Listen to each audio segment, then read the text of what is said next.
right, all those in favor? Aye. Aye, it carries. So that's all of our resolutions today. So thank you, Commissioner Moody. And then the next is really a discussion of our current boards and the vacancy list that we have.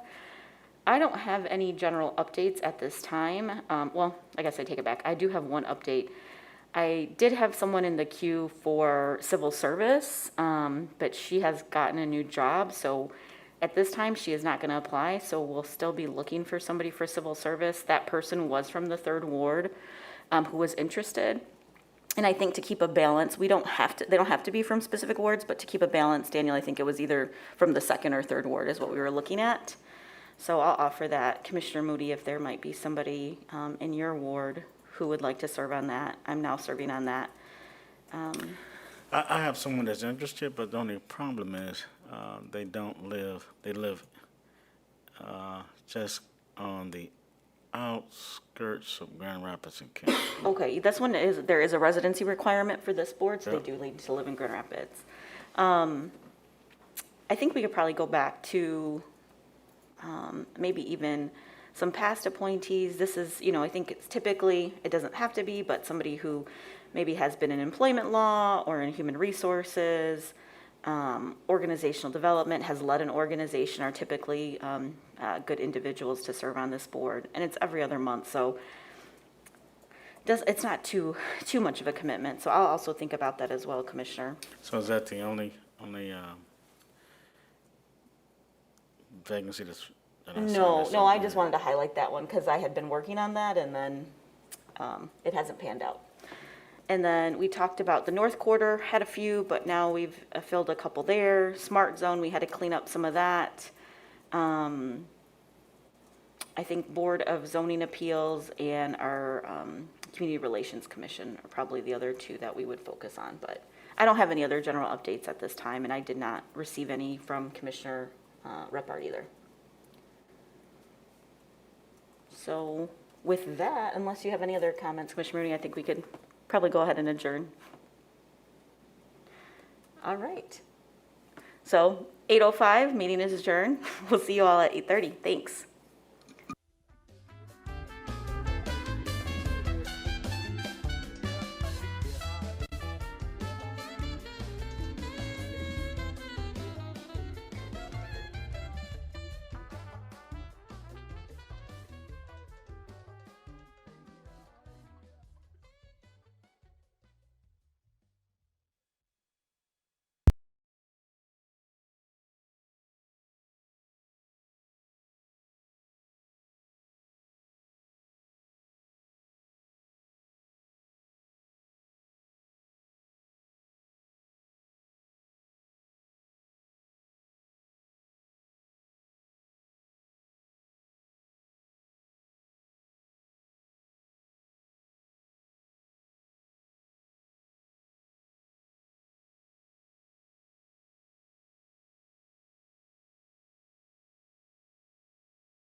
All right, good morning, everyone.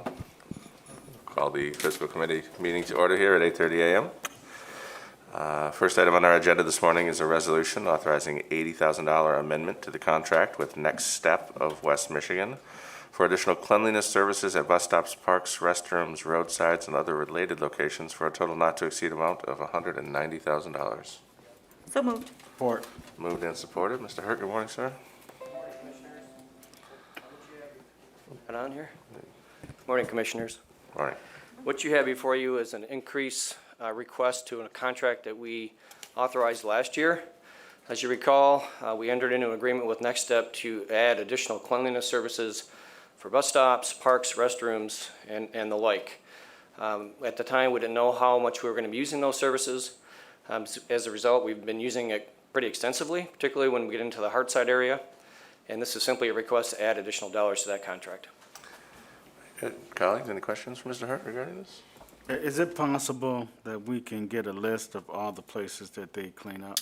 Sure. No, I'm not, when I say all the places, I mean the areas and addresses of what places they go to in the city of Grand Well, they're Rapids. primarily working on public-owned property, so bus stops, parks, roadsides. I mean, we can get you a list if you'd like, sir. Yeah, and how about some of, I think some time ago, we had a problem with parking lots and some residential They are businesses. working for Mobile GR as well. So this is a contract that's funded by Public Works, Mobile GR, and the Parks and Recreation Department. Yeah, thank you.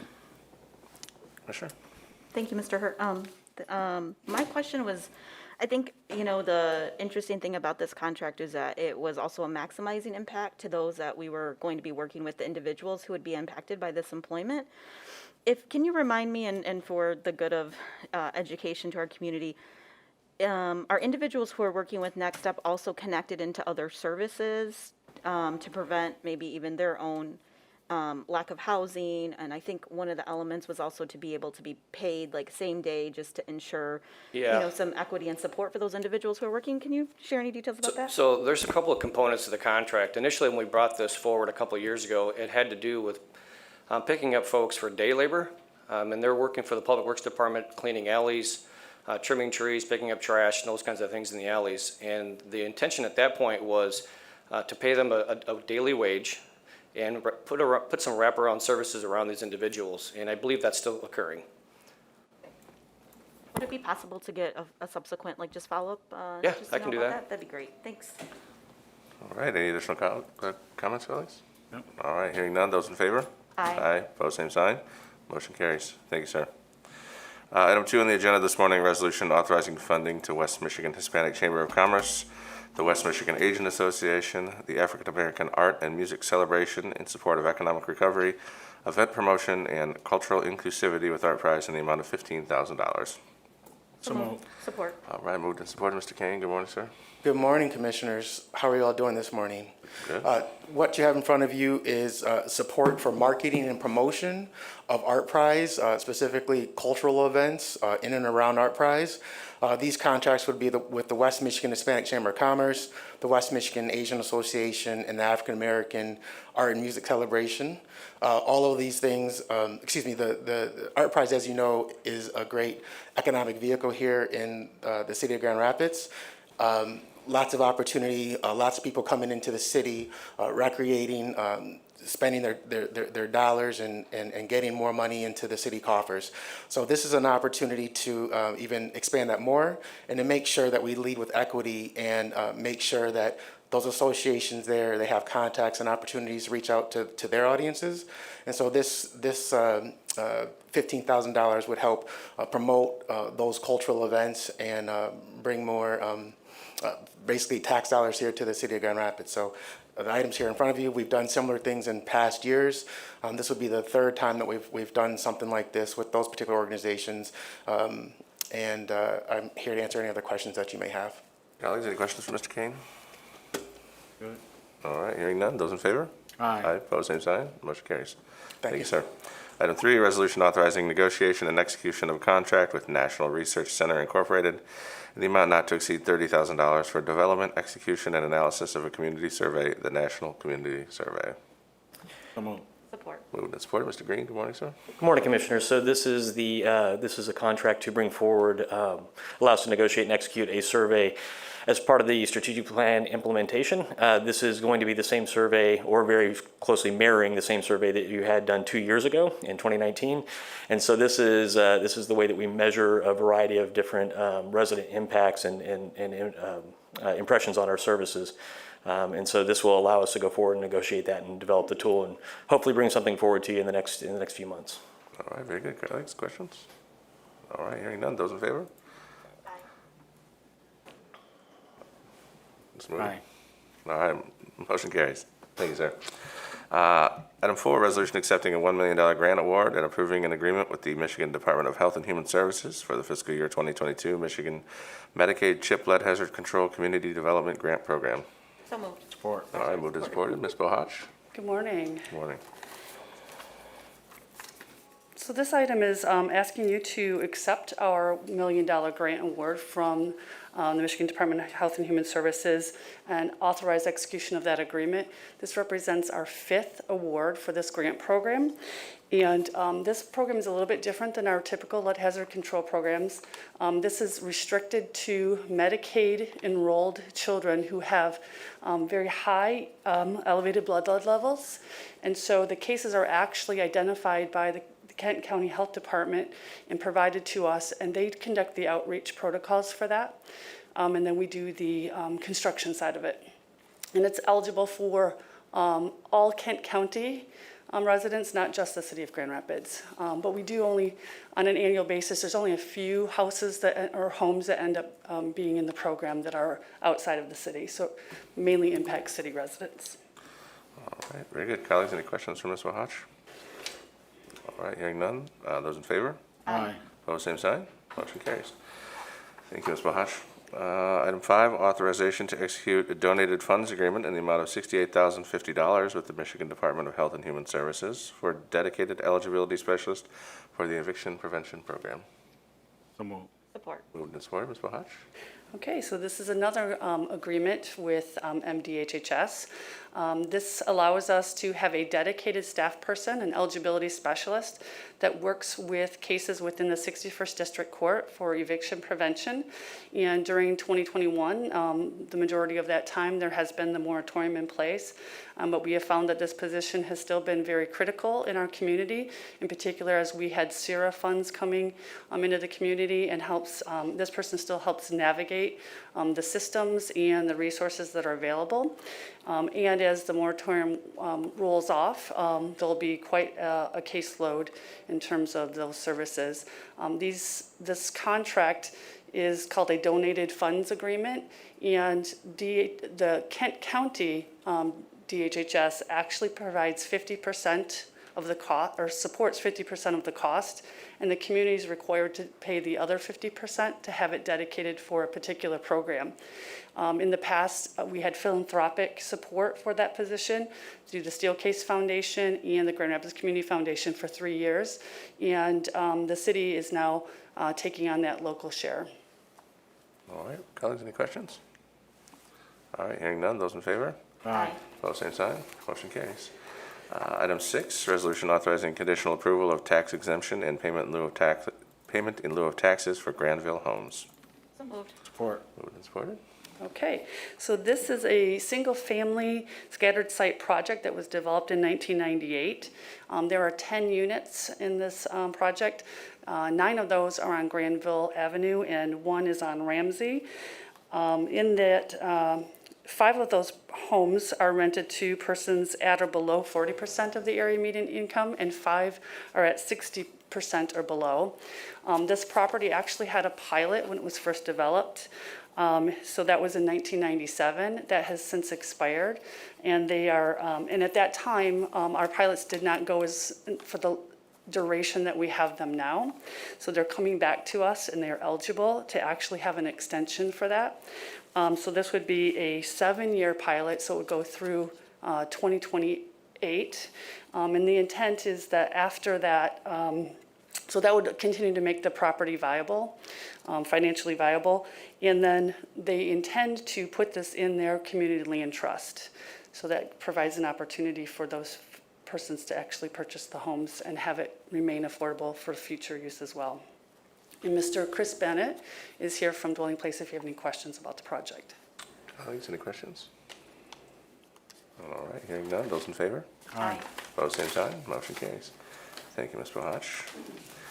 Item 7, resolution accepting a grant award from National Fitness Campaign and Priority Health for an outdoor fitness court in the amount of $50,000. So moved. Support. Moved and supported. I see Mr. Marker jogging up here this morning. Yeah, it's fitness to get up here over all that equipment in the back. Good morning, Commissioners. This is a new fitness court that we are bringing to the 3rd Ward, specifically Ottawa Hills Park. This is a park where we just recently built a new universally accessible play space and are preparing to build a new restroom facility as well. So we're really excited to be bringing this additional amenity. It is a great partnership with the National Fitness Campaign and Priority Health here in Grand Rapids. And we'll be using millage money to match this project and fundraise for the remainder. All right, very good. Colleagues, any questions? Very good. All right, hearing none, those in favor? Aye. Opposed, same sign. Motion carries. Thank you, sir. Thank you. Item 8, resolution setting a public hearing on the project plan and issuance of bonds for the Economic Development Corporation of the City of Grand Rapids, Beacon Hill at Eastgate Phase 3 project amendment. So moved. Support. Moved and supported. Mr. Klooster, good morning, sir. Good morning, Commissioners. This is a resolution scheduling a public hearing for September 14th for primarily for the refunding of existing debt for Beacon Hill at Eastgate for their facility on Boston Street in Grand Rapids. This public hearing will be to consider amending the project plan for the project that was funded in 2020. The maximum amount of debt would be $11 million. A reminder that this debt is not an obligation of the city nor of the Economic Development Corporation. They serve as the EDC serves as a conduit for Beacon Hill to access tax-exempt financing for their project. We're amending the project plan not really for a new project, but simply to add about $1 million of capital improvements to existing facilities. So just renovating common areas in their bistro, et cetera. So there's no real new project here, but this public hearing is required as a part of the refunding of the existing debt. All right, very good. Colleagues, questions? All right, hearing none, those in favor? Aye. Aye. Opposed, same sign. Motion carries. Thanks, sir. Item 9, resolution recognizing Rotary Club of Grand Rapids Charities Foundation as a local civic organization. So moved. Support. Moved and supported. Ms. McMillan, good morning. Good morning, everybody. As a lot of you are probably familiar with, the Rotary Club of Grand Rapids supports a lot of community organizations. And with this request, if it were to be approved, it would really allow them to expand on those programs as well as enhance their endeavors through their foundation that they have. So these additional funds would really allow them to grow many of those programs. All right, colleagues, any questions? All right, hearing none, those in favor? Aye. Opposed, same sign. Motion carries. Thank you. Thank you. Item 10, resolution authorizing budget substitution for improvements to Elger Ravine for $158,177. So moved. Support. All right, moved and supported. Mr. Greener, good morning. Good morning, Commissioners. Yeah, we're asking for a budget substitution for improvements to the Elger Ravine. This involves adding a new drop manhole to an existing 21-inch outlet, reconstruction, stabilization of the ravine, and installation of stream bank structures. There's also approximately $250,000 grant from the state involved in this project. What we're doing is just realigning the money. Very good. Colleagues, questions? All right, hearing none, those in favor? Aye. Opposed, same sign. Motion carries.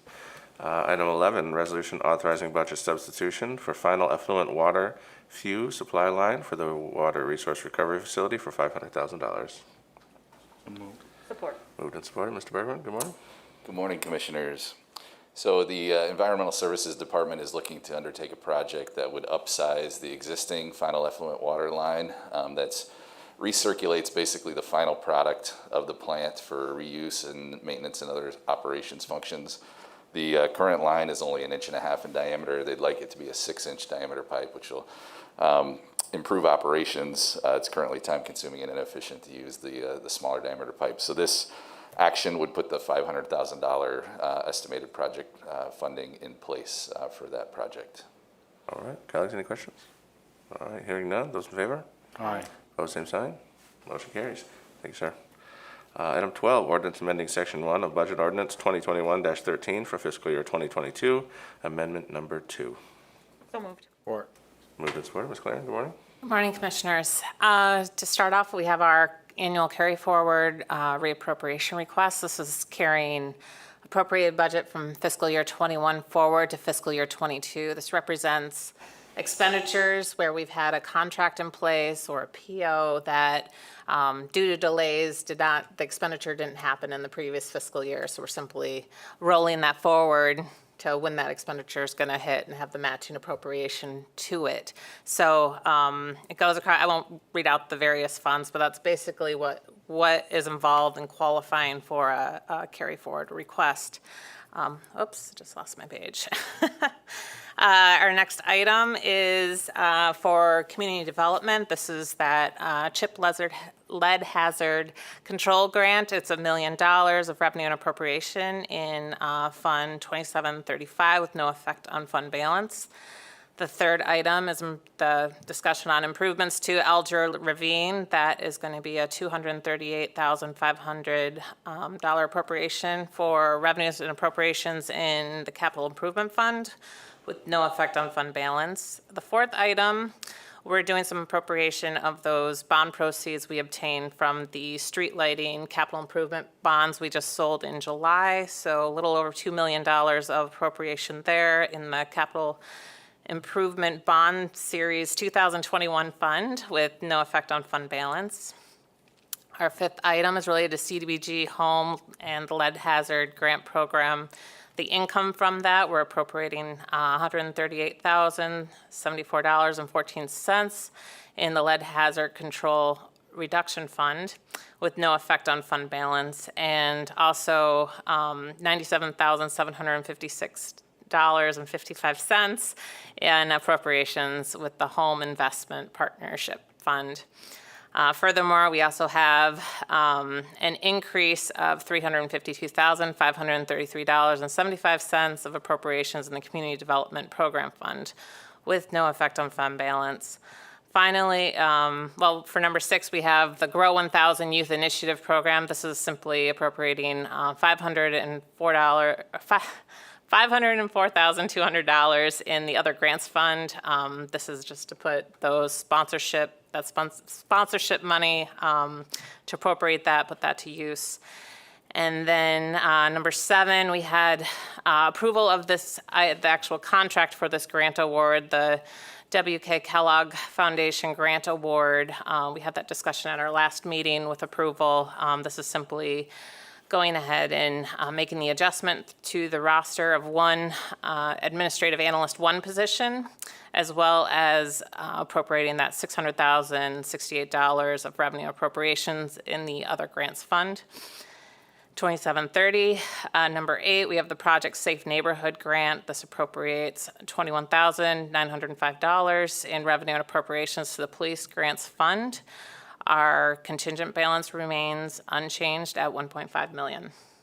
Colleagues, any questions for Ms. Claren about any of these budget items? All right, hearing none. Those in favor? Aye. Opposed, same sign. Motion carries. Thank you, Ms. Claren. Item 13, an ordinance to amend Section 3 of Ordinance 2019-51, update of salary ranges for court administrative assistants, administration, and finance. So moved. Support. Moved and supported. Good morning.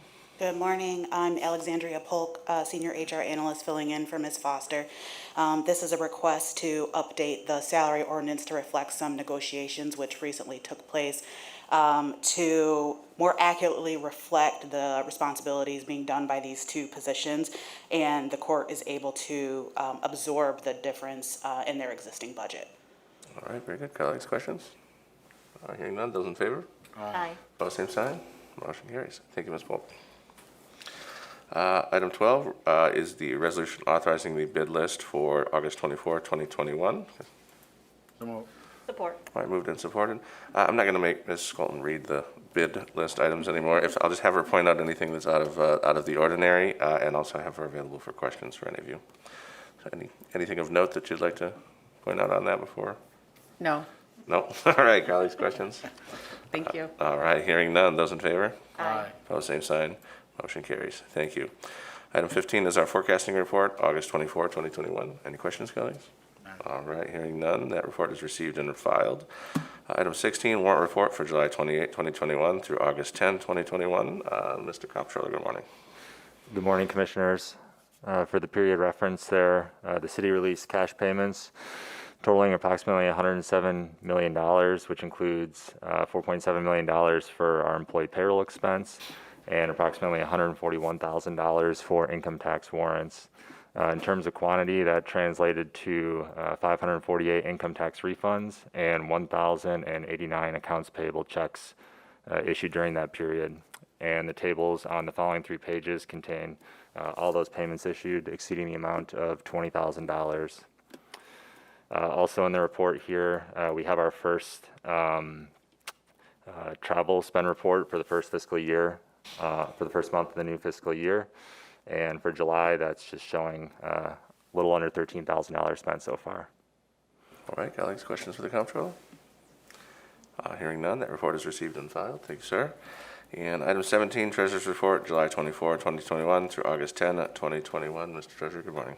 Good morning, Commissioners. With our report today, now we're seeing the full impact of us putting monies at low rates as we hold and decide what we're going to do with spending our funds. As we put over $70 million out there at 0.2% or less. And so you see with our chart, we were averaging right around 1.56, 1.58%. We were maintaining that. But with that large influx of cash at low rate, now our earnings are down to 1.38%. So as we develop our mid-year budget, as we go through this process of understanding how we can incorporate the ARPA funds and what are the right sources, not sources, but uses of those funds as that develops, then we'll have a better plan of how far out we can invest our funds. And it's in a liquid environment where we can actually go out and do that at a moment's notice. They're in money market accounts that we can draw on at any time. So even if we had another major issue pop up or something that we have to be very nimble and quick about grabbing funds, we have that ability. And so we've set ourselves up that our portfolio is still doing extremely well. When we look at PFM and Robinson Capital, they've still maintained their 1.67 and 2.26% earnings rate. So our strategy is working very well in terms of taking the reserve funds that we can place out longer. And that was our whole premise, is to ride the wave, but to be in the middle. We don't want to be the highest earner, but we also don't want to be the lowest earner either. And so that's the way the portfolio is structured, and it's doing very, very well. We are in a great position. Now it's just, as you say, you hold keep your powder dry, and you wait for opportunities. And as our budget develops, we'll be able and prepared to make adjustments. Our biggest concern right now, as it has been for months and months and months, is schools opening up and what's the impact of COVID. I know we're all concerned about that. So that's going to be the only thing really that we're looking at that's going to be a damper to our local economy.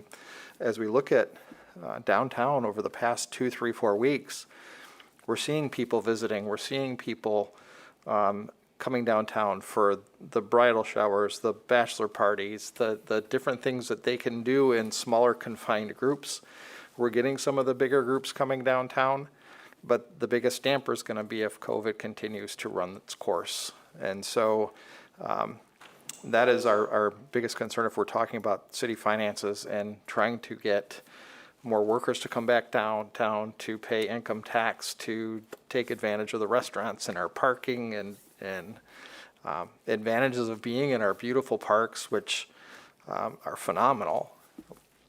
That's our biggest concern. But with that, that's my report for today, because you've done an outstanding job keeping us at just below the half-hour mark. All right, colleagues, any questions for the Treasurer?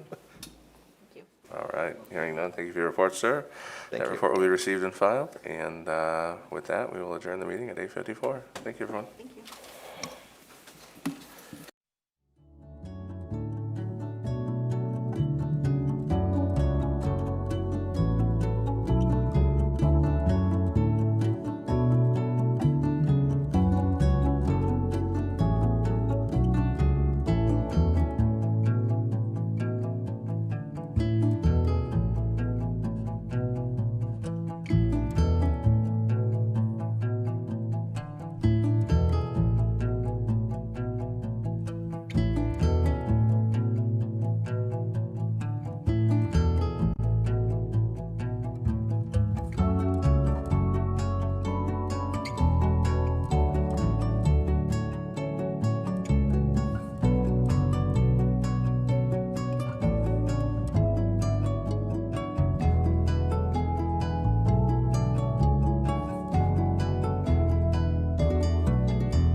With short agenda today, but we'll call this Community Development Committee meeting to order.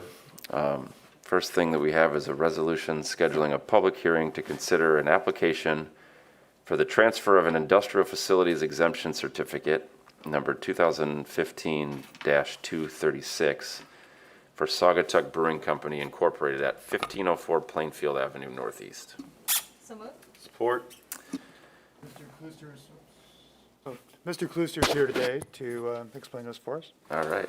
Good morning, Commissioners. This is scheduling the public hearing on the transfer of industrial facilities exemption certificate. The property located at 1504 Plainfield Avenue Northeast was developed in 2015 by Creston Brewery. Unfortunately, they no longer operate at that location anymore, and Saugatuck Brewing Company has acquired some of the assets of Creston Brewery and is leasing that property and intends to open up a brewery and restaurant, very similar operation to what was completed in 2015. In order to transfer a certificate to a new owner, the Public Act 198 requires that the local unit of government hold a public hearing. So this schedules the public hearing to consider the transfer of that certificate. All right.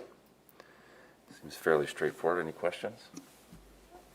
Just happy to hear that the building is going to be occupied again. Yeah, it's an important corner. All right, all those in favor say aye. Aye. Those opposed, it carries.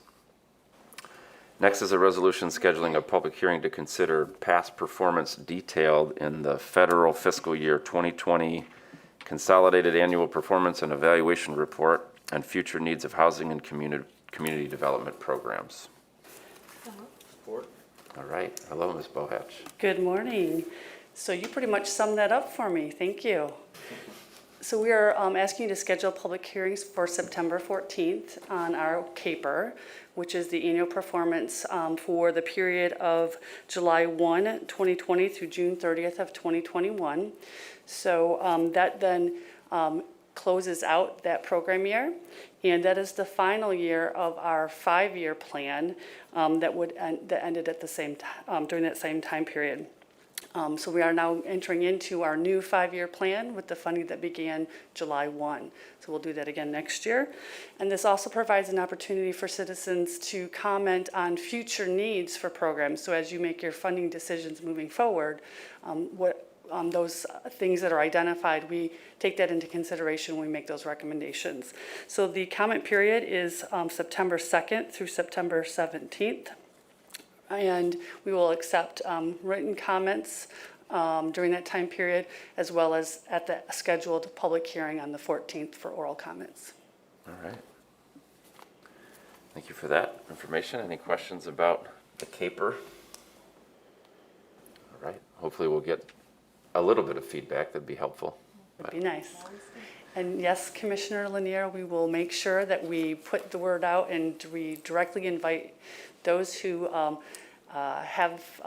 who are funded and provide services to also provide comment. Thank you.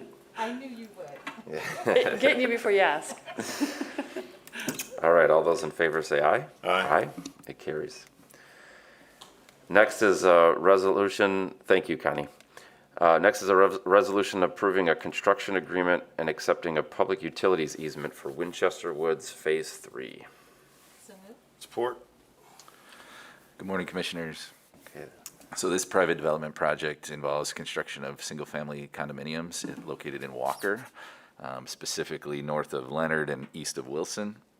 Public sanitary sewer and water main are being constructed as part of the project, which the city will eventually own and maintain. So this is our standard construction agreement that's before you, requiring that the utilities be built to our standards, and then also asking for your acceptance of the easements to give us rights to maintain those assets. Great. Questions? All right, all those in favor say aye. Aye. It carries. And last, we have a resolution approving a construction agreement in the amount of $25,000 and accepting 2 public utilities easements for Spectrum Health 80-bed subacute rehabilitation facility. Support. All right, so Spectrum Health Hospitals, per their strategic facility plan, is developing a health facility campus within the city located south of Leonard and west of Leffingwell, right across the street from Cornerstone University. You may recall that City Commission approved an amended planned redevelopment district for this project last September. So what's before you today is the construction agreement that covers the public sanitary sewer, storm sewer, and water main, as well as some street improvements that are being done long leffing well that will be owned and maintained by the city. So as part of that construction agreement, the developer is depositing $25,000 to cover our costs of services associated with plan review, inspection, and administration of the overall project. So I'd request your approval of the construction agreement and also acceptance of the utilities easements. Okay, any questions? Simple enough. All those in favor say aye. Aye. It carries. Thank you. Thank you, everyone. That concludes our work today, so we have a little bit of time to party. Yeah, something. I've got a little bit of time.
All right, good morning, everyone, and welcome to our Committee of the Whole meeting on this beautiful Tuesday, August 24th.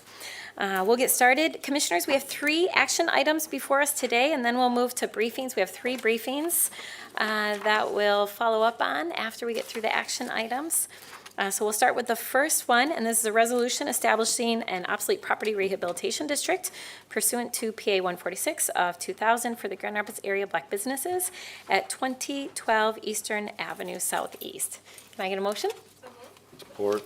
All right, moved and supported. I know we've had this presentation at our Economic Development Project team, and we had a public hearing. We have Mr. Klooster here this morning to add some additional details and answer any questions. I won't add much. You're right, Mayor. There have been several actions related to this, including a public hearing, several public hearings at your last meeting. So a reminder, this is the renovation of 2012 Eastern Avenue in the Seymour Square Business District, $500,000 renovation, creation of 4 jobs for a result of retail space and a business incubator run by Grand Rapids area black businesses. Great, thank you. Commissioners, any questions or comments? All right, seeing none, I'll call the question. All those in favor say aye. Aye. Those opposed? It carries. Next is an item that is a companion item. This is a resolution approving a 10-year obsolete property rehabilitation exemption certificate pursuant to PA 146 of 2000 for the same project for the Grand Rapids area black businesses located at 2012 Eastern Avenue Southeast. Can I get a motion? So moved. All right, moved and supported. Commissioners, any additional questions or comments? All right, I think we'll all look forward to going to the ribbon cutting when this opens up. So with that, I'll call the question. All those in favor say aye. Aye. Those opposed? It carries. All right, next that will take us to our third item. This is a resolution recommending approval by the Michigan Liquor Control Commission of a social district permit application pursuant to Public Act 124 of 2020. Can I get a motion? So moved. Support. All right, moved and supported. We have Mr. Canfield here today to tell us about this item. All right, good morning, Mayor and Commissioners. This is the standard format resolution that you've seen previously to recommend that the Michigan Liquor Control Commission approve a social district permit for, in this case, Bob's Bar at 723 Michigan. And as you'll recall, a social district is the area where purchasers of an alcoholic beverage from a participating business can consume that beverage in that location. Great, thank you. Commissioners, any questions or comments? All right, seeing none, I'll call the question. All those in favor say aye. Aye. Those opposed? It carries. Thank you, Lou. All right, Commissioners, that will take us to our briefings. We have 3 items before us today. The first one, our city manager is going to take the lead on, and this is recognizing our employees who serve in one of the reserves. So I'll turn it to our city manager. Thank you, Mayor, and good morning, Commissioners. Today, we are privileged to have guests from the Employer Support of the Guard and Reserve, which is an agency of the Department of Defense that supports cooperation between civilian employers as well as the branches of government that their employees might serve as part of being a reservist or National Guard member. And we have a history in Grand Rapids of both serving country and city, and we're proud of our employees who are bivocational and do both. And today I had the privilege of supporting or signing a statement of support for the employees to ensure the protection of their jobs whenever their commitment to serving country calls them away from their regular civilian employee responsibilities, and ensure that they have benefits for them and their family while they're committing service to our country. Joining me today is 2 members from the Employer Support of the Guard and Reserve, is Captain Paul Ryan, who's a retired from the U.S. Navy. He is currently the Military Outreach Director for the ESGR for the state of Michigan, and he's a former state chairman. Also joining us today is John Baxter, who's a retired Vietnam veteran who has also served our country, as well as he is the area chair of the Western Area ESGR. We're also pleased to have a couple of employees who have both served country and Community, who are with us today. Henry Vector, who is a retired captain of the U.S. Navy, and he's also the Assistant Director of Information Technology for the city, as well as David Green, who's a retired Sergeant First Class of the U.S. Army, and he's also our Communications Director. So this time, Mayor, if you'll permit, what we'll do is we'll ask Captain Ryan to have a few words for us this morning, and then we'll have a response from a member of our workforce, and then we'll go down and present the ceremonial statement that was signed this morning. Thank you, City Manager, and welcome. It's good to see you both. And I'll start just by thanking each of you for your service. Thank you, Mayor Bliss. Commissioners and Mr. Washington, we deeply appreciate the opportunity to spend a few moments with you today. As Mr. Washington said, John and I are representatives of an organization called Employer Support of the Guard and Reserve, ESGR for short. We are a volunteer agency founded by the Department of Defense in 1972. Our mission is to help create a culture in which military service is valued by every civilian employer in the United States. We do that in three main ways. Already provide to their Guard and Reserve employees. Second, we educate both employer and Guard and Reserve employee about their rights and responsibilities under the federal law governing the employment of Guardsmen and Reservists in the civilian workplace. And third, we do offer an informal mediation service when conflict sometimes emerges between employer and employee. It's no accident that the first one of those activities is recognition. ESGR loves to recognize employers who support their Guard and Reserve employees.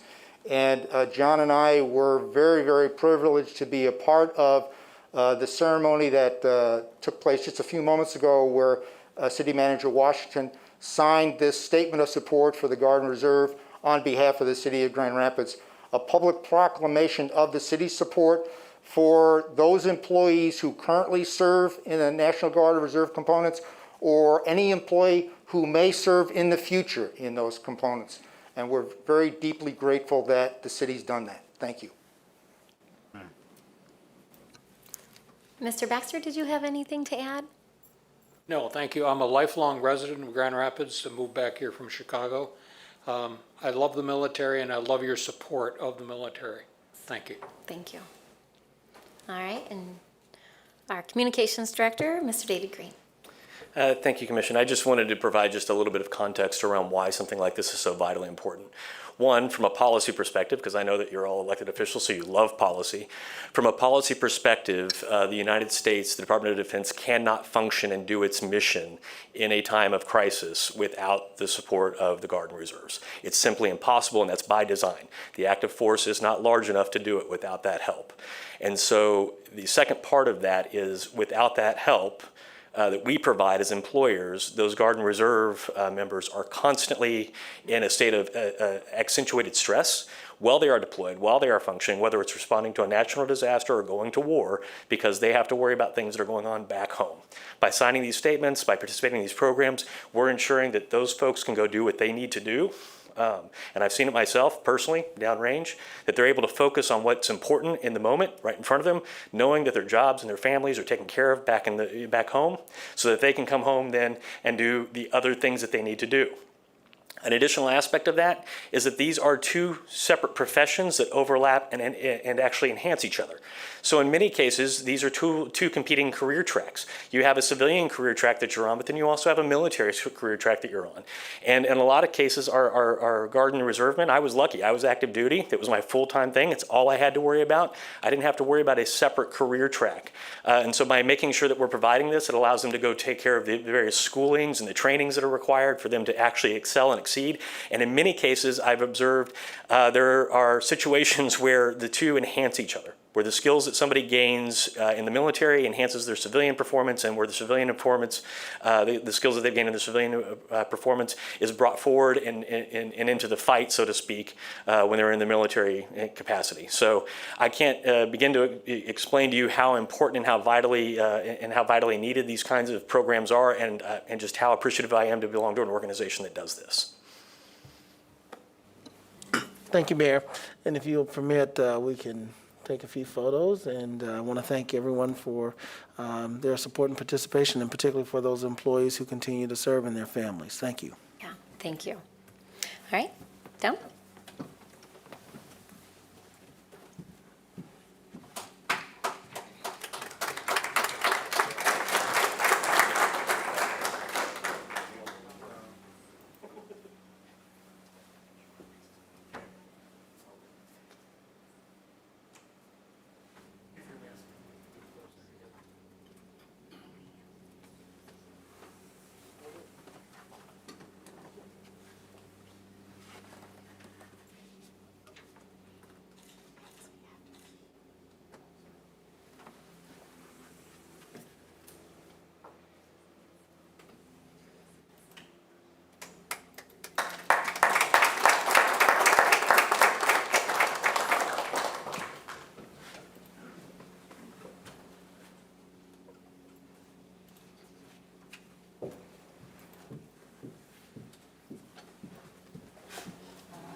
Thank you, City Manager. All right, next that will take us to our second briefing that we have before us today, and this is a briefing by our Sustainability Director on our Zero Cities project and equitable, healthy, and zero carbon buildings. And we have Ms. Allison Sutter here. So Commissioners, those of you who serve with me on the Energy Advisory Committee, we have been briefed on this work several times, I'd say, throughout the last year. So we wanted to make sure that the full commission was informed and abreast of this important work. So Ms. Sutter, and all of you should have a copy of the PowerPoint. Yes, thank you.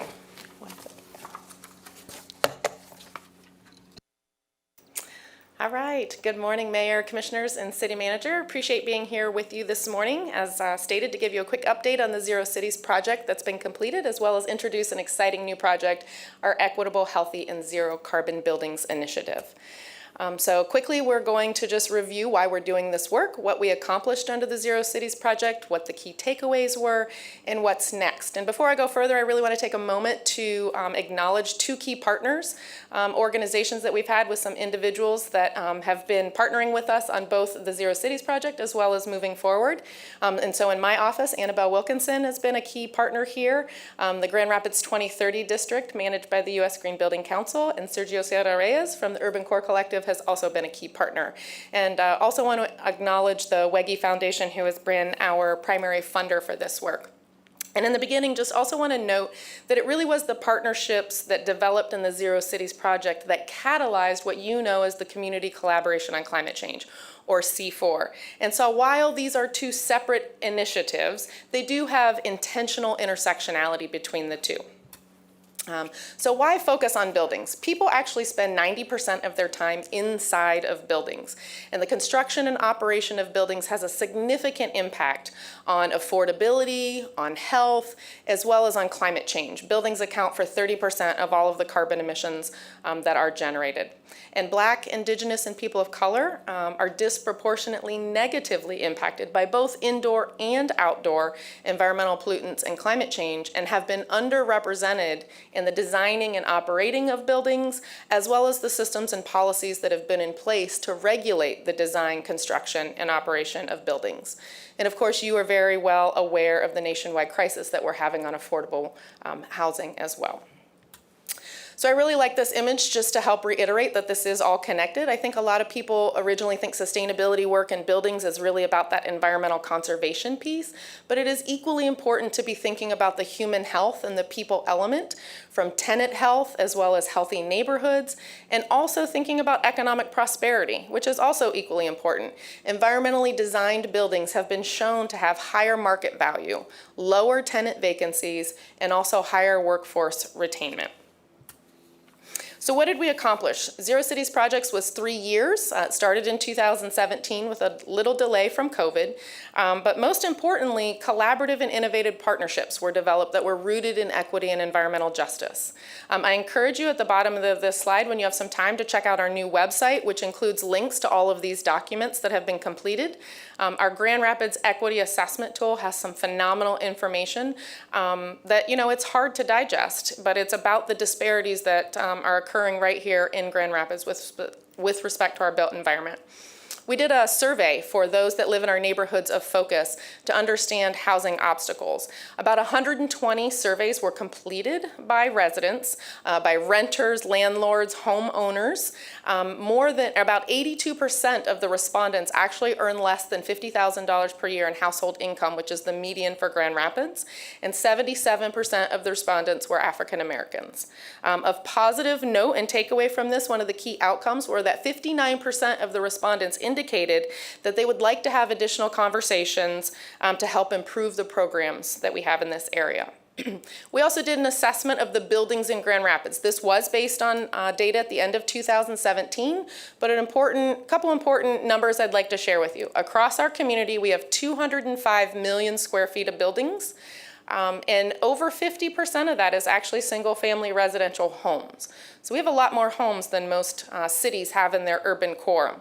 And then when we look at the carbon emissions generated from buildings, there's two large groups. Large commercial buildings greater than 10,000 square feet account for 42% of carbon emissions. And again, our single-family homes account for 39%. And then finally, just one other takeaway from that building assessment is we identified our most carbon and energy intensive building types. Those in the food industry, healthcare, colleges, and libraries. So we have better information to understand where to help focus some of our efforts. We've done a lot of education through our partnerships with commercial building stakeholders on what zero carbon buildings mean, partnerships that helped implement the environmental sustainability provisions of the cannabis licensing ordinance, and we have received national recognition as a model for leading with equity in building policy development. And so this is just one example from the Grand Rapids Equity Assessment Tool. Here, this is a graph focusing on Kent County homes that experience energy burden. Energy burden is defined as the percent of annual income spent on home energy bills. And so on the very far left of this graph, the bar is households that are earning less than 50% of the federal poverty limit. They are spending 33% of their income on their energy bills.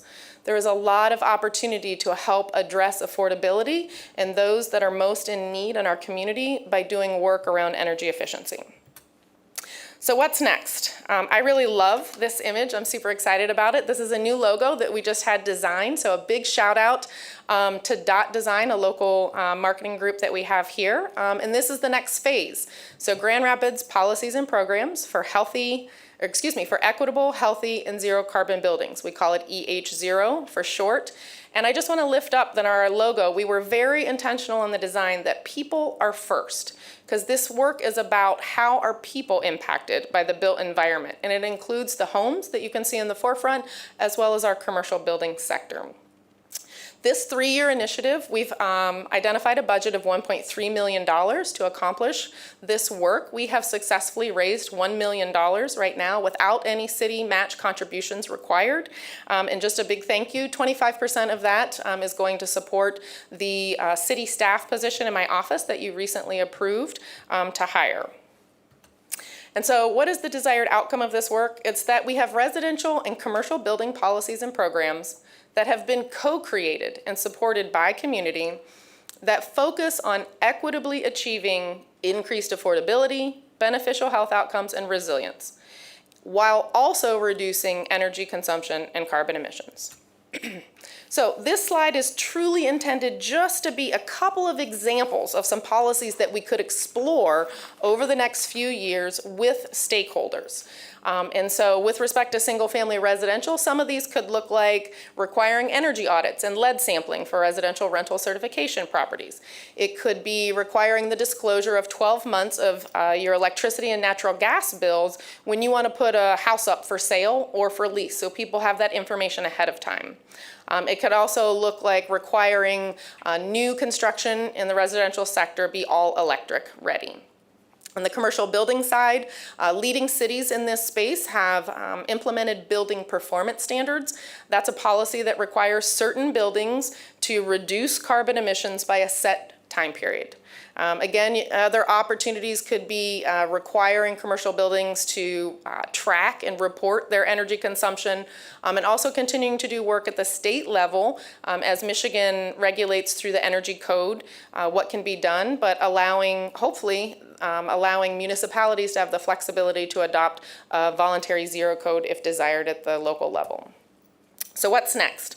In the short term, we're going to be launching a BIPOC equity consultation team. As I mentioned, we'll be hiring the Healthy and Sustainable Building Policy Specialist for the city. We'll continue to do fundraising. We're going to look for a housing partner. And then here shortly, you'll be seeing some information about a educational webinar series. More in the longer term, after we're able to complete those items in the education, we're going to be looking to authentically engage stakeholders in co-creation through engagement meetings, models, and different dynamics to really think about what some of those policies and programs will be best for our community. We'll be looking to implement what I often refer to as a whole homes pilot, maybe a handful, 5 homes that we would be looking at in our neighborhoods of focus, top to bottom, looking at affordability, looking at health, looking at energy efficiency, all at the same time. And how can we have co-benefits if we pull all those together at once?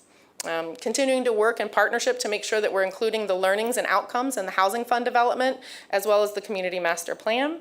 And then finally, really in 2 years, the goal is to come back to all of you with a package of building policies that have been co-created and are supported by community that will improve affordability, improve health outcomes, and also help reduce carbon emissions. There is a web link here as well where you can find some more information.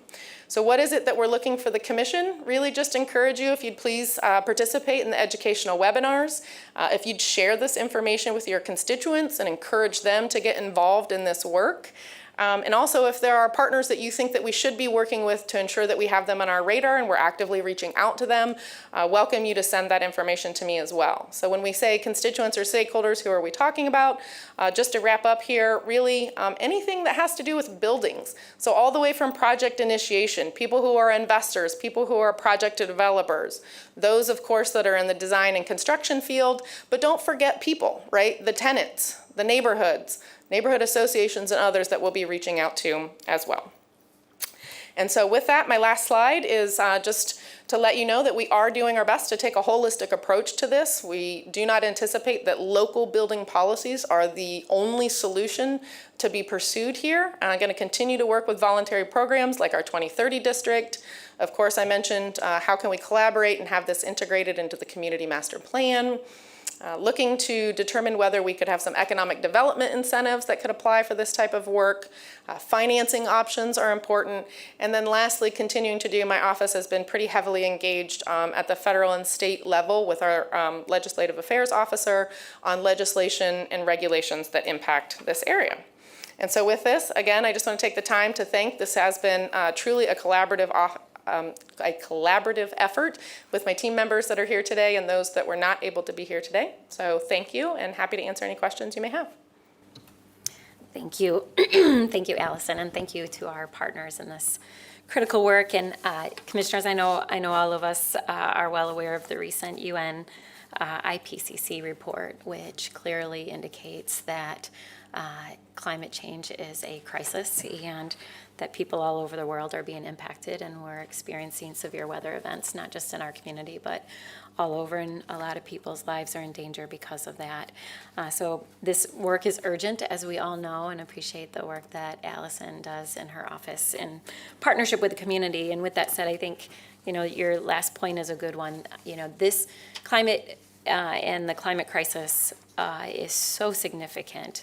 We're doing a lot of work internally here at the city, and we need to continue to that work.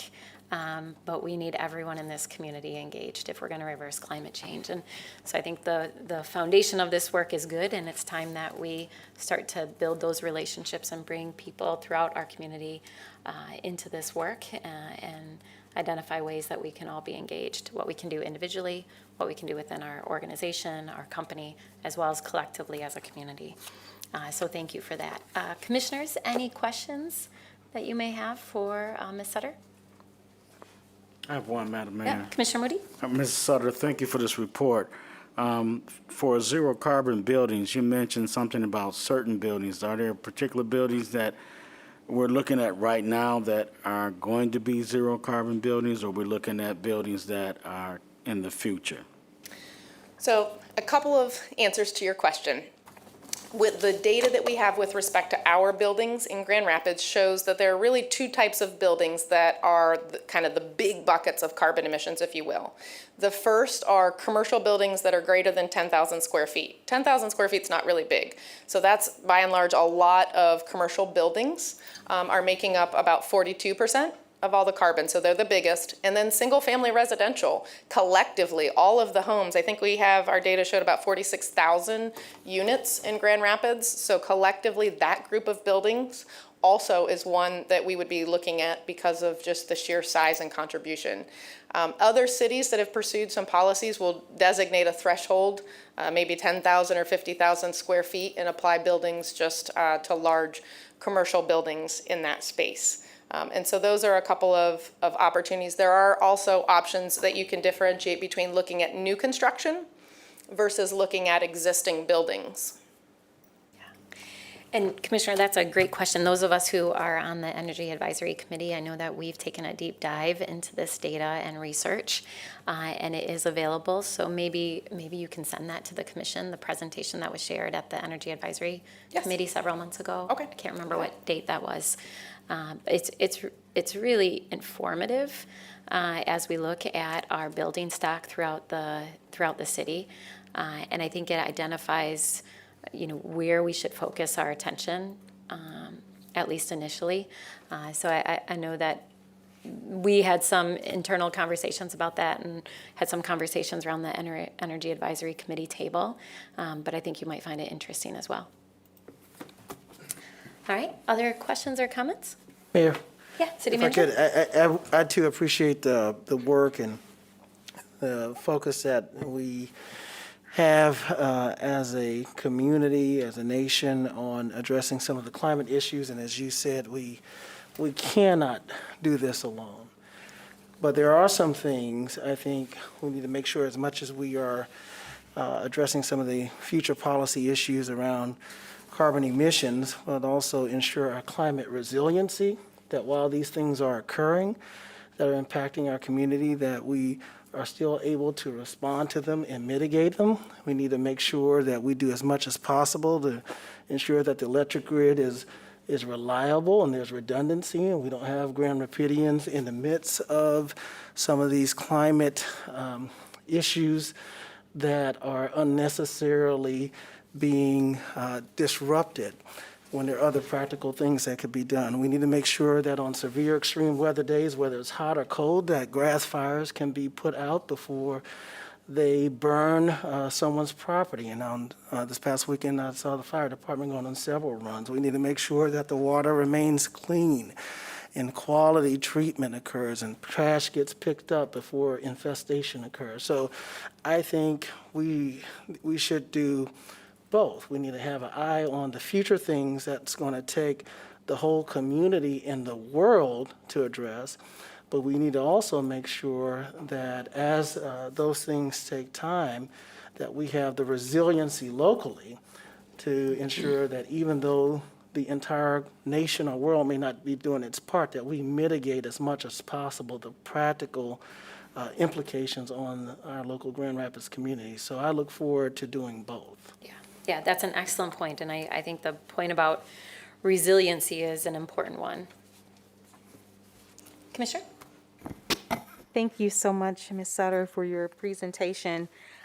I'm on your slide that says what's next, and one of the bullets indicate that you will complete a community-wide carbon emissions inventory.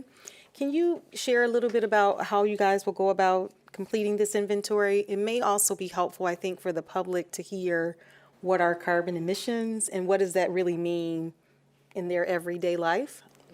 Thanks. Yeah, thank you, Commissioner Linear. So with respect to carbon emissions, a lot of times you'll hear it in the news referred to as carbon emissions. But really what is driving climate change are greenhouse gases. And predominantly that's talking about carbon monoxide or carbon dioxide, talking about methane, nitrous oxide. But collectively, there's a way to kind of normalize in the industry and talk about it as carbon emissions holistically.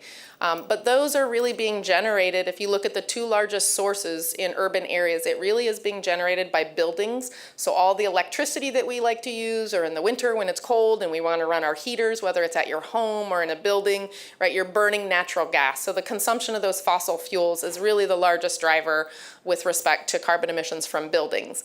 The second largest category is transportation, in terms of all of the fuel that we consume, whether it's your public bus system, whether it's your electric scooter, your EV in your own home, right? It depends on where you're plugged in and what is ultimately supplying you with that electricity and how much carbon's being generated from the burning of coal, a lot, versus if it's solar powered, then you have zero carbon emissions associated with it. And that's why this work ties so nicely with our renewable energy goal. So really for individuals, when we talk about carbon, it has a lot to do with in your own home. How can you reduce how much electricity or natural gas are you using?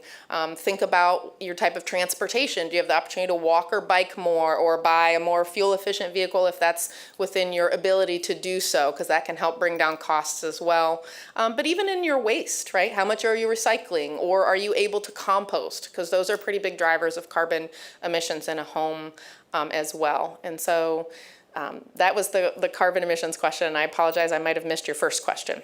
No problem. Then how will you go about doing the inventory? Oh, yes, the inventory. Will you have people do their own kind of inventory and share information to a site, or how are you going to go about getting the information from all of these buildings and homes? Yeah, there's a wide variety of ways to do it. I like where you're going with that. I'm going to come back in 1 minute. But we have been working with our utility partners, because if we can get the total amount of electricity and natural gas consumed by accounts within Grand Rapids, that's a much easier way. And we know, and that's credible, it's coming from the utilities. So we've been working on trying to have that data sharing so we can understand that more at the macro level. But they have also, we're one of the first cities actually to receive electricity data. It's anonymized. It does not provide us any information on the specific building or home at the census tract level, so we can start to better understand, getting down to a more granular level, and then can start to really focus our efforts perhaps in areas where we're seeing higher energy consumption, knowing that there's a lot of cost savings opportunities that go hand in hand with reducing the energy being consumed there. So we are starting to get to the point, because asking individuals collectively to report that data would be very cumbersome and difficult. So if we can go up chain and get that, that will be helpful. But we will ultimately probably have to hire an outside consultant or technical expert to help us kind of complete a whole emissions inventory for our community that would include things like transportation. That's hard. How far do people drive their cars? Who takes the bus? Those types of things, to understand those components, as well as looking at how much waste is generated by our community, how much goes to the waste energy facility, how much might go to landfills. So kind of trying to document those. And then there are a few other nuances. Refrigeration, right, which is a chemical that's used in big coolers or in our own refrigerators at home that keeps everything cold, but grocery stores use them a lot, hospitals use them a lot. They actually, when they leak, which they often do, that is a exponentially worse when it comes to greenhouse gas emissions and those contributions. So there might be a few of kind of those smaller minuscule things that we might have to work with specific businesses or organizations that tend to use more refrigeration, for example, to get a handle on how much is being generated from that. But the goal is by the end of fiscal year 22, that was a part of one of the components that was approved in the budget for my budget, to be able to help pay for to have that completed. Those are great questions, and a couple additional comments related to that. One, I want to thank our utility partners. We've been meeting with them for years, and we appreciate them finally getting to a point where they're sharing some of this localized data. So really appreciate their partnership in that. And then again, commissioners, this work ties into so many of the other initiatives that we're taking on. Even our biodigester, that we're creating renewable natural gas. We're going to be using that again in buses. So, as we think about how do we address climate change, there are a lot of efforts that we're taking here at the city, but we're also doing it in partnership with community, with some of those big greenhouse gas emissions. How do we start to reduce that? And then our partnership with the utilities to get them to move more swiftly to renewable energy and be less reliant on coal and other types of dirty energy, as we know.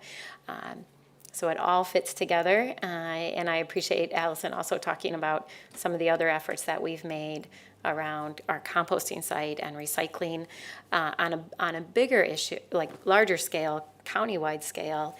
The county, if you have been following this, they've been talking about moving to creating a sustainable business park where they're looking at how do they, as a county, look at waste differently, reduce the amount of waste going into landfills.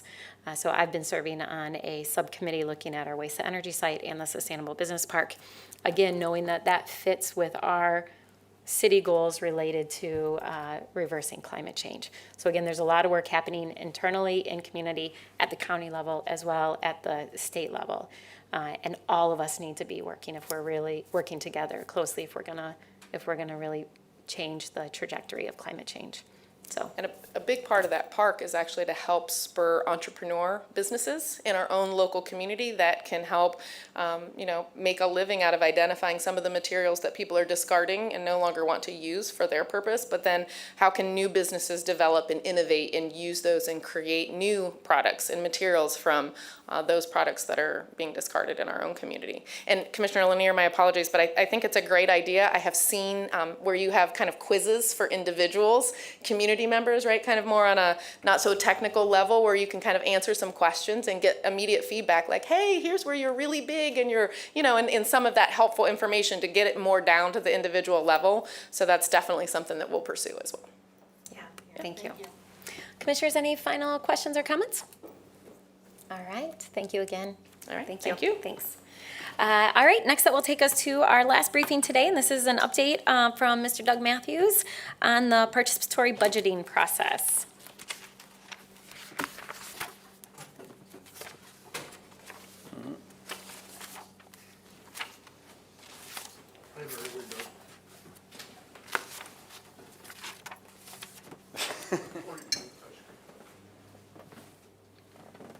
Hey, Joel, will you give me the coffee?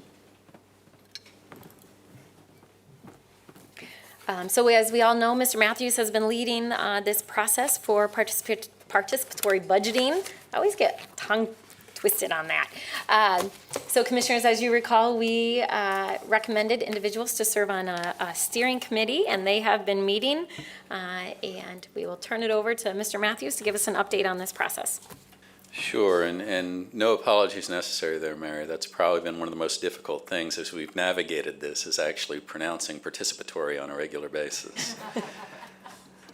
So just wanted to give you an update on where we are with the process. First, I just want to say it's been a fantastic group to work with, highly engaged, highly interested in not just getting this done, but getting this done right. So it's really been great. We've been meeting every Thursday since the beginning of the month, end of July, kind of creating the framework that's necessary to carry this out. So I wanted to share with you my original schedule as a precursor to my next statement, which was, I totally got this wrong. I was very aggressive and confident in what it was that we could do, and I've got to thank frankly, I've got to thank some members of the community who called me in to have a conversation about making sure this gets done right, bringing PBP directly into the conversation. It has slowed us down, and I think when I mentioned bringing PBP in, that was going to happen, we just don't know what that looks like right now. The other thing I've learned is that if you commit to handing over the keys to the car, then you got to let the folk you hand the keys to drive the car. So we've been very conscious about stepping back and providing the group the space to really kind of own and plan this process. So this is what our new schedule looks like right now. You'll see we still have some TBDs. One of the first things that the group has to do is decide how they're going to be organized and how they're going to carry out the process, and that requires developing something they call a rule book, which are, what are the guidelines for moving forward so everybody has a common understanding on what it is that they're working towards. Want to mention our steering committee members. First Ward, Mallory Patterson, Bo Torres, Michael Schulten, Doug Booth, and Lisa Knight. In the Second Ward, we do have a vacancy in the Second Ward that we're working with the mayor to fill. And then Third Ward, Christian Grant, Lakia Thompson Jenkins, and Pastor Kenneth Hoskins. And I also want to give props to the staff. I joke that these are staff members that maybe didn't step up, but at least they didn't tell me no when I asked them if they'd be interested in helping. The other thing that I want to point out here, at the last meeting, they did select co-chairs for the group. Those co-chairs are Michael Schulten and Lakia Thompson Jenkins. And they also selected 3 people who are going to serve as spokespersons for the process as we move forward. And that's Bo Torres, Lisa Knight, and Doug Booth. So here's where we are. The first session, we had our initial get-to-know-you meeting. The second session is when we first brought PBP in to give an orientation on the process. The third session, we worked to refine the values, goals, and the decision-making process that all associates with the rules. And then this past Thursday, we spent the full 2 hours just going through as a group the draft rule book so that hopefully they can work with PBP this Thursday to finalize that, which will then really set the wheels in motion to start to execute on what's included in those rules. As I mentioned, a lot of this has to do with alignment with best practice. We've got to create the time and space to build ownership and build capacity. Not everybody in the room understands municipal budgets the way that we may understand municipal budgets. You got to create time and space for that. The peer cities we looked at are on 9 to 12 month schedules. We remain committed to doing it in a shorter period of time, but not at the expense of making sure that we get it right. So one of the things that we shared at the last meeting with the group was really refining down the guidance around ARPA, the American Rescue Plan Act. I went cross-eyed reading the Treasury guidance to help inform that conversation. This just gives an outline of really what we're talking about when we're aligning ARPA funds to this project. That's infrastructure that's related to water, wastewater, broadband. One thing to note, because it did come up in our initial engagement within the neighborhoods during the neighborhood summit, water infrastructure can include things that clean and treat the water, like rain gardens, green roofs, things like that. So there is a broad interpretation within the limitation, and we're trying to really make sure that we're clear on that.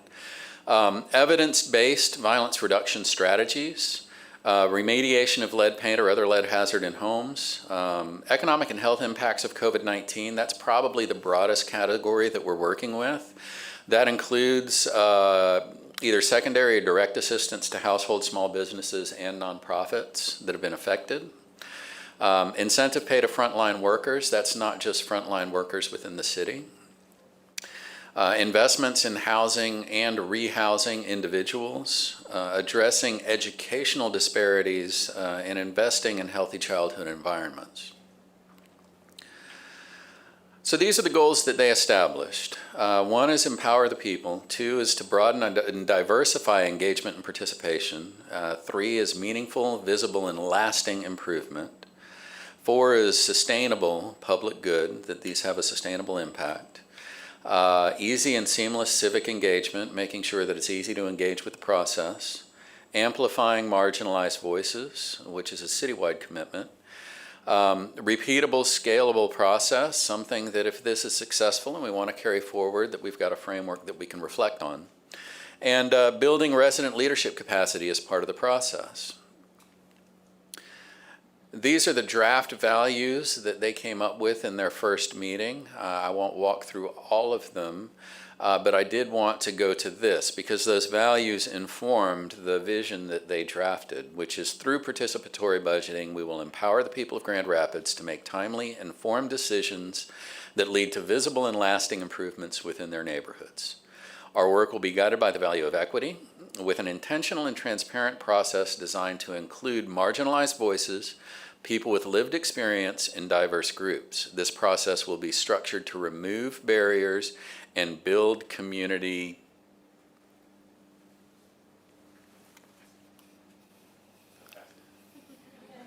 capacity.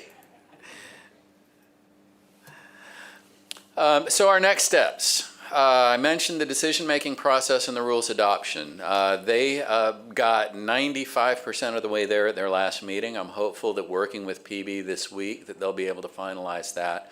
We'll be able to publish that, and we're also working with communications to create a landing spot online that we can start putting these documents, putting updated information, and then also including links to the agendas, the minutes, if possible, video and or audio recordings of the proceedings. So that's forthcoming as well. Then it's time to plan and execute the outreach and the education. A lot of talk about engaging community and neighborhood organizations in that work. And then, of course, our own communication support in those activities. Planning the engagement process, that's where including, expanding, bringing in additional residents is going to be important, and determining exactly what resources are going to be required to do that. And then we get to execution of that initial engagement and the collection of ideas from the community. So that's where we are. Curious if anybody has questions. All right, thank you, Mr. Matthews. I know some of us have heard from some of the individuals that we asked to participate in this, and really appreciate you hearing their feedback and concerns and pivoting appropriately, as you said. So Commissioner Moody? Yeah, thank you, Mr. Matthews, for his report. I think I've kind of mentioned this some time ago, but I want to just say it again. How much collaboration do we have with individuals whom we've selected in our wards on the participatory budget? I think within the ward groups, it's been fantastic. I think within the group as a whole, it's been fantastic. You know, there was some talk at the first meeting. Everybody was kind of getting to know each other, and it seemed like the ward groups were more interested in kind of working in individual kind of parallel cells. What's happened over the last few meetings is it feels like that's melted away to a certain degree, and everybody's kind of working as a common group with the understanding that when we get to execution and outreach and some of those things, that there's going to be ward-specific activity. But it's been a great group to work with. Okay. Now, we as commissioners, what type of collaborative role do we have with them? Well, I mean, I encourage you to reach out, stay plugged in, get their feedback, and if there's things that they may be sharing with you that for whatever reason they may not be sharing with us, that we can have those conversations as well. Ultimately, there's multiple goals here. One is to execute the project, but the other is to make sure that the steering committee and the community as a whole has a positive experience through this. Mm-hmm. Yeah. And Commissioner, I anticipate that as they move forward and identify the structure and the community engagement process, that will obviously continue to be briefed by Mr. Matthews, and there will be ways for us to engage as that structure is solidified. Oh, yeah, I definitely appreciate what's happening. Yeah. I mean, I like it. That's a good point. The only thing that I don't want to have happen is that we as commissioners get lost in all of this. Yeah, so Mr. Matthews, because several commissioners have inquired previously, so of the people they appoint, the interaction off dais between the electeds and their appointees could freely happen as if it were the reverse process. If we were doing a budget and they were inquiring what we were doing, the community could meet with the elected officials and ask about priorities and provide input, and I think what we should communicate, it goes both ways. So now they're leading the budget process, and if there are inquiries and input, you can feel free to interact with them directly. Yeah, I mean, not only would I say that that's possible, but I would encourage it. So if you have the opportunity, and maybe even meeting with the full group to have that conversation. The idea is to build community ownership, and you all can have a role as sounding boards and mentors, having gone through a number of budgets during that process. So yeah, I would absolutely encourage that. Thank you. Commissioner? Thank you, Mayor. Thanks, Mr. Matthews, for the presentation. I just wanted to, because I know sometimes we have a presentation and we don't get really deep into the specifics, but you and I have talked about this as well. And it sounds like, I think it was in the last slide, in terms of what are the technology needs or knowing the significant, I know the one person is not participating due to the time commitment. And so just recognizing, sort of like the last presentation kind of leads into this, is that making sure that we're valuing the lived experiences of our neighbors. And you know, I would be advocating for, I know not all of our boards allow that, but for some sort of monetary compensation for the lived experiences that they're bringing to the table at a minimum. I think this was discussed when this was kicked off in terms of a technology stipend to make sure that we are recognizing the privileged spots that many folks might have. My appointee, I think luckily their employer was very supportive and has been supportive to be connected into City Hall and what's happening, but we know that not everybody has that privilege. So that's one piece. So I assume that's going to be part of it because you had it in there, but I felt compelled to bring that up again. Sure. Sure. Yeah. So some of the models we've looked at, the compensation of the steering committee is not something that we've seen. What we have seen, because there's another part of this process, and it's actually the part that takes the longest period of time, which is you bring community members in to take the ideas that have been proposed and actually build a budget around that proposal. Because if somebody says, we want to improve the crosswalk at X intersection, well, it would be really easy just to pitch that over to the city and we can give you a estimate price tag and off we go. But part of the education process is bringing another group of community members, not the steering committee, into that process to help develop those proposals. We have seen in some of the examples where those budget delegates do receive a stipend for their participation, and that is something that's been talked about amongst the group. I'll be anxious to see what that continued conversation is. I think when we qualify the time, I know there was somebody that, I don't want to speak for you, Commissioner Lanier, but I guess I am, that you had talked to who had stated it would be impossible for their commitment, just given the realities of their work schedule and things like that. So that's one piece. I think the second piece is just making sure we're connecting them with our other investments that we have. So obviously you talked about the ARPA guidelines. We have housing on there. We just talked about what we were doing with Zero Cities, increase. So I know you probably all will do that, but just making sure, like, where can we get our most bang for the buck, for lack of a better word? Like, where do we have other money? We're going to talk about the housing fund next. So how can we make sure that we're not sort of spreading the money that we have into all of the areas that have been priorities? Is not supposed to be a plural word, but it is, but to all the priorities that we've listed. So I think that is something important. I also think it helps to combat some of the misinformation sometimes we've gotten when people come up and comment to us on public comment. People are allowed to have their own opinion, but I do believe that it is our opportunity to sometimes clarify misinformation that we might be having going out to the public. So I'm excited for this to be also a vehicle to do that. And then lastly, as we often talk about, is how do we connect in with other individuals who might have those trusted relationships. So I'm thinking about our neighborhood association. So Commissioner Lanier and Commissioner Repart at our NAC meetings, which we're now rotating, to make sure this information gets shared. And certainly to Commissioner Moody's point, how do we share that out with our individuals? For me, I do have a different take from what Commissioner Moody has shared. And, obviously we're all different, but my focus would be to allow this process to go forward. It's sort of like, how do we switch up those power dynamics? And so I imagine I myself would connect with some of the colleagues that I've appointed, but probably stay a little bit further away from it so that some of those dynamics, power structure dynamics, don't get played out. So sure. Those are some of my thoughts. Thank you. Sure. One thing I did want to point out. You mentioned kind of the potential for duplicative efforts coming out of the process. Well, part of the steering committee stays engaged in the process. What we don't want to do is throttle the ideas that come in. And we try to be real thoughtful about that. So you want to make sure that that's as open as possible given the allowances of the funding source.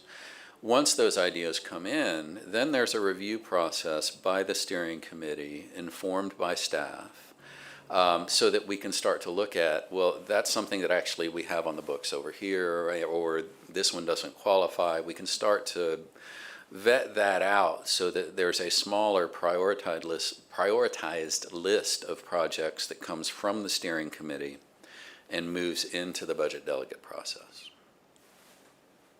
Great. Thank you. Commissioners, any other questions or comments? Mayor, if I could. Yeah, go ahead, City Manager. Yeah, thank you. Thank you, Mr. Matthews, for the update, and to all of our residents who have been engaged in this process and those that will be, as well as you commissioners, for experimenting with this. Given the amount of time and commitment and resources I think that we are realizing this type of process will take, I hope what we will do, number one, that we'll learn from it. Two, that we will maximize the return on investment. And even though there is a defined amount of resources that's available, I am hoping that the ideas that come forth will not inform the spending for the amount of money that's been allocated, but that the list of projects and the prioritization will serve us well beyond the current fiscal year, and that we can use this as a reference in future prioritization and funding discussions. So in other words, I want to make sure that we're maximizing, because it takes a significant amount of staff time, community time. We already have talked about how do we honor that time, and I think the best way to do it is to have both a short-term and long-term approach in the prioritization list. So I will hopefully look for that to be an outcome. If not, we'll use that as one of the outcomes in informing future conversations. And that is something that the steering committee has already talked about, is they want to make sure that they publish the full list of ideas, specifically with that in mind. You know, understanding that some of these may not get done, but it doesn't mean that they're not important. Yeah, excellent point. Well, we knew when we embarked on this that it would be a learning experience. We haven't done this before, and that we were going to make the most of the process. I'm glad we're working with the participatory budgeting organization and learning from other cities as well. So we're all in this together, and appreciate not just your work, but the entire staff team here at the city who's helping make it happen. We know it's a heavy lift taking on something new, and we just really appreciate the work. So thank you. Thank you.